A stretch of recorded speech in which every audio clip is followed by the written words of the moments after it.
Halo semuanya, izin memperkenalkan diri. Nama saya Hanedi Pakrisan Saragi dengan NPM 2157021021012. Di sini saya akan menjelaskan tentang buku The Origin of Species Chapter 10. Darwin kembali ke teori keturunannya dengan modifikasi untuk mengklarifikasi detail tentang cara kerja seleksi alam untuk menciptakan spesies baru. Dia menekankan bahwa pembentukan spesies adalah proses yang bertahap. Saat modifikasi perlahan berkembang dari waktu ke waktu, spesies baru menggantikan yang lama, menyebabkan kepunahan spesies yang lebih tua dan kurang berkembang. Beberapa spesies termodifikasi lebih cepat daripada yang lain, tetapi semua spesies melalui modifikasi yang mengarah ke keturunan spesies baru. Modifikasi baru mengarah pada spesies yang lebih kompleks dan berkembang sempurna.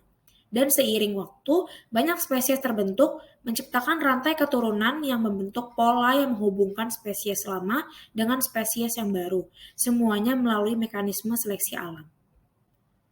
Dalam skema seleksi alam ini, kepunahan beberapa spesies tidak dapat dihindari. Darwin menemukan proses kepunahan misterius karena dia tidak dapat mengatakan jenis kondisi tidak menguntungkan apa yang menyebabkan kematian spesies tertentu. Dia hanya dapat menduga bahwa seleksi alam dan perjuangan untuk eksistensi menentukan spesies mana yang dapat dan tidak dapat bertahan hidup.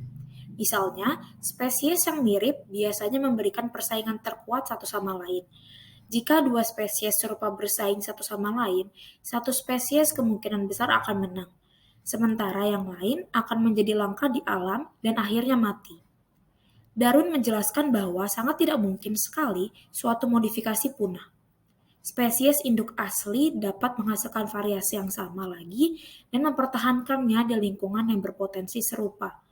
Lebih-lebih lagi, ada kemungkinan bahwa spesies induk asli yang telah punah sehingga keturunan tambahan dari induk tersebut menjadi tidak mungkin. Kepunahan berfungsi sebagai pengingat keberadaan genting spesies di alam dan kekuatan seleksi alam.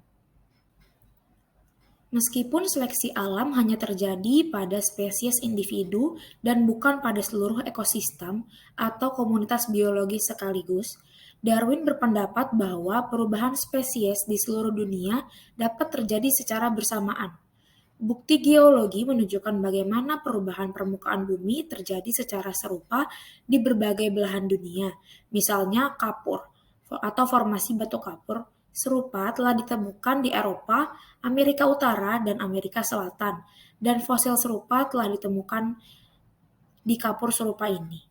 Darwin menyimpulkan bahwa bentang alam dan spesies dapat berkembang pada saat yang sama di lokasi yang berbeda.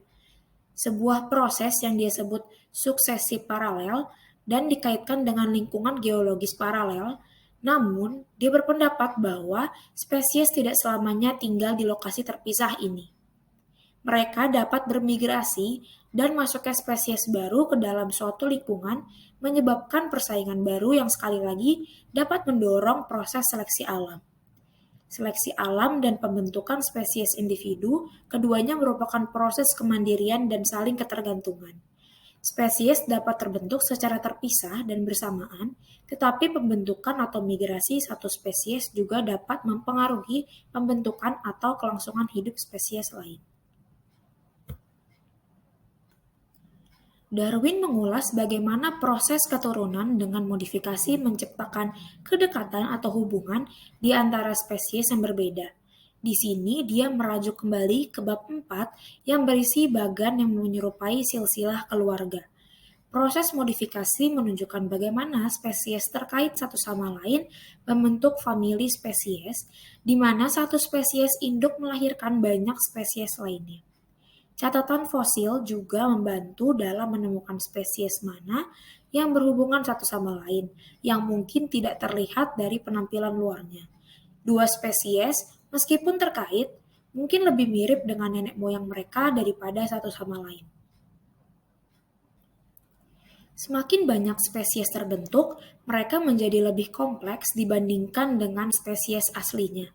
Keturunan dengan modifikasi selalu mengarah pada kompleksitas yang lebih besar dan peningkatan keseluruhan pada spesies yang bertahan dan berkembang biak. Tentu saja, tidak semua spesies yang ada saat ini dalam bentuknya yang paling maju. Nyatanya, Darwin mencatat bahwa bentuk-bentuk yang lebih lemah masih ada karena spesies berkembang hanya sesuai dengan kebutuhan lingkungan dan ketersediaan variasi yang memungkinkannya.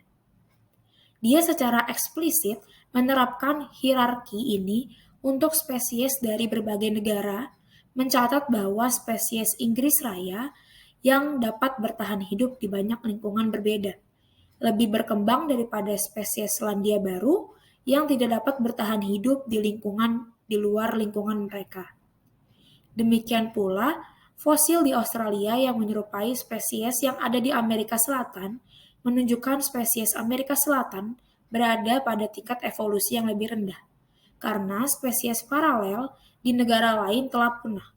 Darwin menyimpulkan bahwa seiring berjalannya waktu, dengan perubahan kondisi geologis dan masuknya spesies baru melalui migrasi, bentuk spesies yang kurang kompleks akan mati, meninggalkan spesies yang lebih kompleks dan sangat berkembang.